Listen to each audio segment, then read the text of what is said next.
What's going on, everybody? C4 here, and welcome back to another episode of the 32-team 7-round mock drafts. And today, we're going to be looking at the team that traded up into the third pick to select what they believe to be, you can only assume, their future franchise quarterback, the New York Jets. Now, before we jump into the mock draft, we need to talk about the framework that was laid down through free agency, through additions and subtractions. So they brought in Avery Williamson, coming in from the Tennessee Titans, one of the better linebackers on the market. Debatably, in my opinion, probably the second best linebacker after my boy Nigel Bradford from the Philadelphia Eagles. So that was a great get. He's built for that 3-4 defense. They brought in Trumaine Johnson on a very expensive deal, but he is a very, I don't want to say very good, but he's a good corner in the NFL with still some upside. And you know, when you got the salary cap, you might as well spend it at positions of need. And Trumaine Johnson is a very decent starter. When you're going up against, you know, the likes of Tom Brady twice a year, still Tom slinging it, you need good defensive backs, and Trumaine Johnson makes that secondary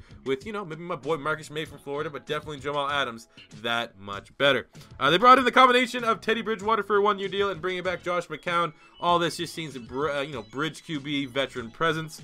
They brought in Isaiah Crowell from the Cleveland Browns. Crowell, and they keep Bilal Powell. That's a nice little running back tandem.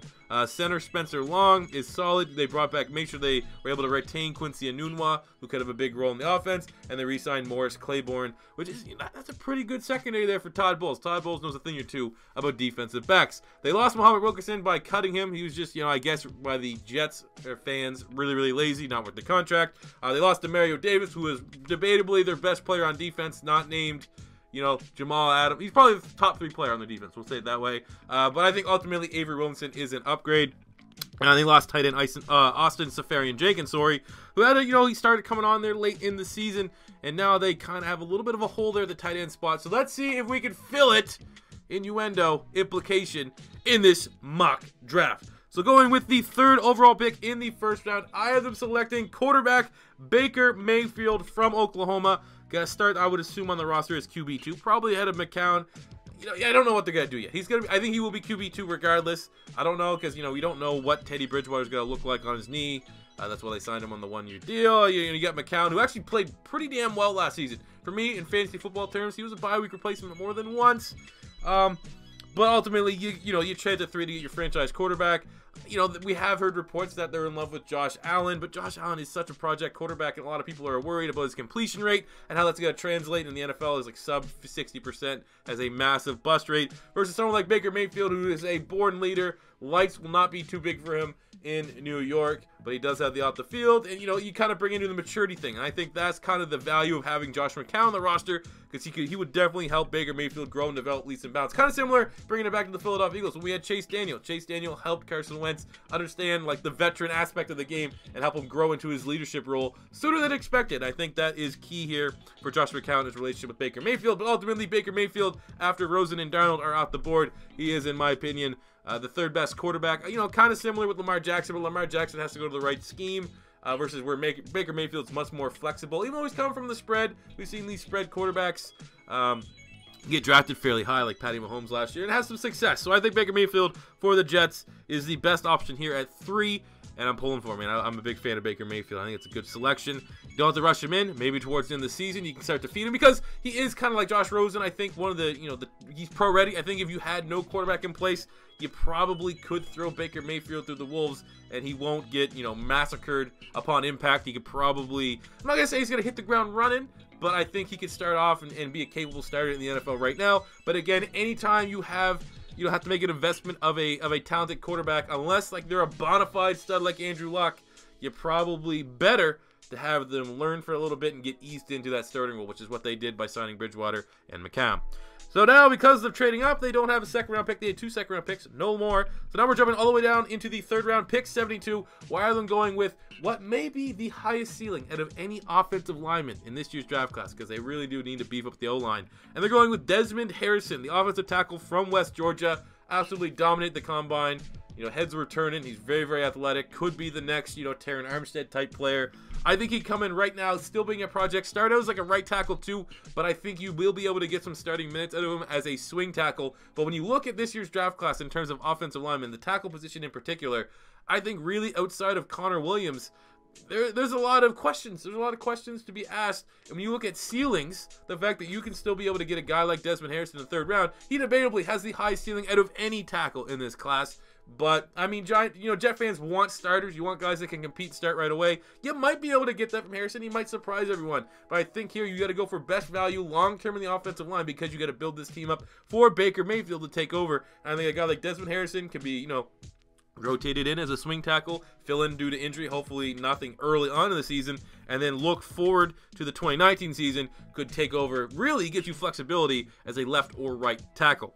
Going into the 4th round, 107, either selecting defensive end Andrew Brown from Virginia. I think he will start DN3 on that roster, but compete to start right away. Now, Andrew Brown is a guy that declared early. I know a lot of people thought he could be a potential 1st round, probably 2nd round pick next season as a defensive end.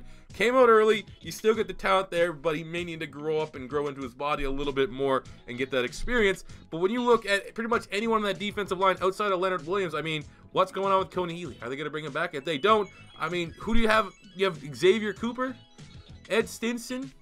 You need to bring another name in there, and a guy with a very high ceiling like Andrew Brown. Sure, some of these moves that we're getting, Desmond Harrison, Andrew Brown, they're not going to be guys that can make probably drastic impacts on the game as year 1, but this is a long-term gain here for the Jets. Jets aren't expecting to, you're not expecting to win the Super Bowl next year. Next year is going to be putting pieces into place for the Baker Mayfield show, and the more younger guys that you can get with high ceilings that are good value, I think that you got to take them right now. I think Andrew Brown, with that hole that Muhammad Wilkerson plugged in, get him in there, get him next to Leonard Williams, compete, get him some snaps, very high ceiling. Going to the 5th round pick, 157, not so much a wait-and-see prospect, a guy that could compete for the starting gig, and I have that as tight end Tyler Conklin from Central Michigan. I think he can come in right now with the hole left by Austin Seferian-Jenkins and compete for that tight end 1 spot. You look at the tight ends on the roster, I mean, you got my boy Jordan Leggett, who was a 5th round pick at Clemson. I think he's pretty solid, but outside of that, you got Eric Tomlinson, who's, he spent time on Philly. He had a couple all-right preseason games. But ultimately, there's no bona fide starting tight end there. And, there's still Eric Ebron on the market of me recording this. Like I said, I'm recording these pretty much within the time frame that you're seeing them. So as of now, like I said, pretty much I'm starting every video with the plus and minuses for the free agency so that you kind of get an idea when I'm recording this, because there's still some moves that can be made. I think maybe Eric Ebron to the Jets wouldn't be a terrible idea, but if they don't land a tight end, even if they do, 2 tight ends is becoming almost the mantra of the league right now. And a guy like Tyler Conklin, who, basketball player, good jump ball, would be a red zone threat, is very, very nice to have, considering when you look at what Baker Mayfield had success in Oklahoma, he had that big old nice receiving tight end Mark Andrews. Don't have that on the roster right now, and worst case scenario, if they don't add a tight end, a guy like Tyler Conklin with upside to start right away is a very nice pick in the 5th round. Going to the 6th round, 179, either selecting linebacker OREN BURKS from Vandy. I think he's going to be at this spot. I think they need to look for some linebacking depth. He is your off-ball cover linebacker. He definitely looked kind of close in terms of like a play style to what Zach Cunningham brought, and we saw with Zach Cunningham, he's one of the better linebackers last year's draft class, had some success with the Texans. Not as good of a prospect, that's why he's going in the 6th round, whereas Zach Cunningham was like at any point during the draft season was like a 1st round, 2nd round, 3rd round pick. But BURKS, adds top linebacker depth. I think, for your cover guy, off-ball guy, bring some competition in with Darren Lee to push him to be, I don't think a lot of people have thought he's reached the level of expectation for being a 1st round pick back in 2016. But you look at the depth, I think he can play inside, outside for just straight up cover downs. And that's the kind of depth that you want. These off-ball linebackers are becoming more and more in vogue with the NFL. Anytime you can get one, especially later on in the draft, that can have a pretty good shot at making your final 53, you need to take it. And then finishing out the draft in the 7th round, pick 235. I have them going with an offensive lineman who could very well start, but it's going to be at this point because of durability concerns. And that is Ike Butger from Iowa. Offensive lineman, has started at tackle, has started at guard. You know what you get when you get an Iowa offensive lineman more often than not. Most of these guys are pro-ready. And again, the Jets desperately need to get better at the offensive line. I think when you get a guy like Butger, I believe that's how you pronounce it, that can start in a bunch of different positions, has been all Iowa multiple times, and anytime you're regarded as one of the best offensive linemen from an offensive lineman school, it's always pretty good. But like I said, if he didn't have the injury concerns, could be a mid-round pick. But I think sitting here at the 7th round, teams being a little skeptical about his durability. This is a gamble that the Jets could be willing to make. Because when you look at their offensive line, I mean, Winters is not bad. Carpenter's a vet, but I think ultimately you could add competition at all of those positions. So I think doubling down, you get a guy like Harrison has a very high ceiling, probably not as pro ready. You might be able to get a guy that's more pro ready here in the 7th round. So there you go, guys. That is my Jets mock. Let me know if you agree or disagree with any of the picks in the comment section below. Smash the like button if you enjoyed. If it's your first time stopping by, don't be afraid to hit that subscribe button. We're going through all the teams who haven't done your team yet. We're going in draft order. We'll get there soon. Thank you guys for watching. And until next time, it's C4 saying peace out.